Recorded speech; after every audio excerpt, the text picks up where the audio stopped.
На 31 јануари 2018 година владата распиша оглас за речиси 100 директорски и заменички позиции. Огласот е објавен јавно за сите граѓани на Република Македонија кои што ги исполнуваат условите. На 5 март објавивме дека 80% од новоизбраните директори од конкурсот се претходните вршители на должност. Но која е целта на конкурсот воопшто, ако вие само сакате да ги изберете оние што биле веќе вршители на должност, а ја повикавте цела јавност што ги исполнува условите да се пријави? Видете, кај нас системот на поставување на раководни позиции во овој наш политички систем е таков. Владата не кажува кој се пријавил, но и покрај конкурсот за директори, дел од институциите повторно завршија со ВД директори.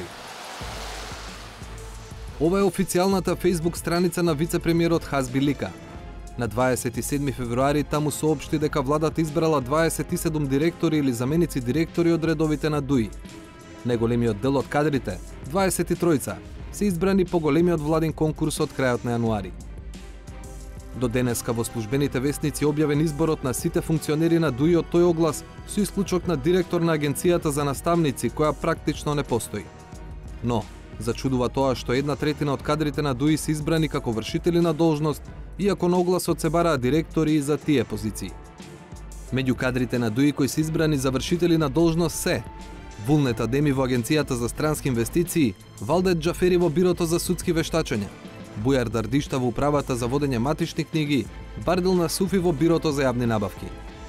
Зошто ВД-а, а не директори? Прашавме токму во кабинетот на вице-премиерот Лика.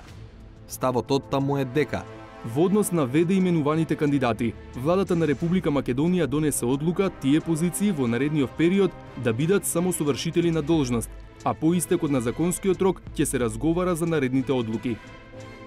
Така, останува само да се нагаѓа дека можеби за овие позиции од конкурсот никој не се пријавил или пак доколку имало пријавени дека тие не ги исполнувале сите услови.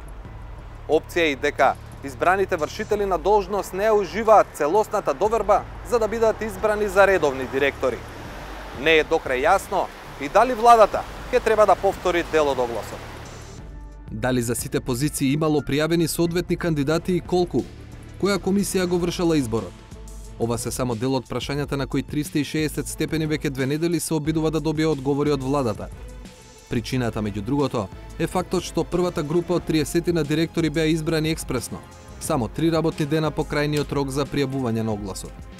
Од Илинденска 2 ни одговорија дека председател на комисијата бил министерот Оливер Спасовски, а членови неговите колеги Венко Филипче, Драган Тевдовски, Хазби Лика, Садула Дураки, Љупчо Николовски и Кочо Ангјушев. Но не дознавме колку апликации разгледала оваа комисија. На барањето да добиеме список со пријавени кандидати и нивно образование, владината прес-служба не упати на Законот за пристап до информација од јавен карактер, што пак значи рок од 30 дена за одговор. Не купуваме 30 дена, туку обемот на информациите кои што ги побаравте е исклучително голем. Ги побаравте сите кои што аплицирале, сите нивни биографии, конкурсот од кога до кога беше, тоа е постапка во која што за жал прес-службата не може да ви одговори во како да е дневно информативна тема. Да? Дека за неколку ден успеавте да ги изберете, валјда не е проблем да список да се направи само на. Не барате само список, доколку барате список со имиња ќе го добиете во текот на 2 дена. Барате многу повеќе од список. И навистина, не чекавме 30 дена, туку помалку од една недела. Но одговорот беше дека нема да добиеме одговор. Со објавувањето на предметната информација, последиците врз интересот што се заштитува ќе биде поголем од јавниот интерес утврден со закон, што би се постигнал со објавувањето на информацијата. Она што за владата во случајот е поважно од јавниот интерес е заштитата на личните податоци на кандидатите кои не се избрани за директори. Со ваквото толкување само до некаде се согласува Елена Трифуновска од фондацијата Метаморфозис, која пред актуелниот ангажман помина цела деценија во дирекцијата за заштита на личните податоци. Тестот на штетност кој што го спровеле е во ред во смисла на тоа дека објавувањето на име и презиме на секој еден кој што конкурирал може да има негативни последици за одредени лица, во смисла на тоа дека можеби некој работи на една работна позиција во моментов и кога би се дознало неговото име во една поширока јавност може и да има негативно влијание, да не биде одбран за директор, да кажеме, на некоја институција, меѓутоа да има тоа негативно влијание на местото каде што веќе работи. Но Трифуновска смета дека немало да има никаква повреда на личните податоци, доколку владата доставила список со иницијали или со прикриени имиња и презимиња. Сметам дека имателот на информацијата во овој случај требало да достави до вас како барател информации, анонимизирани во делот на име и презиме, меѓутоа сето она останато кое што вас би било доволно за да го задоволите јавниот интерес, требало да биде дадено.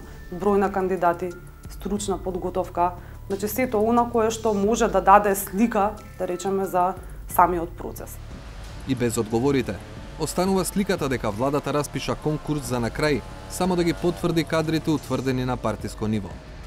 Со тоа продолжуваат да лепдат дилемите. Зошто воопшто се продолжи рокот за пријавување на огласот? Зошто беа повикани да се пријават сите заинтересирани? Па и треба ли воопшто да има оглас? Ако тој во пракса е само параван за покривање на законски замислениот механизам за избор по заслуги.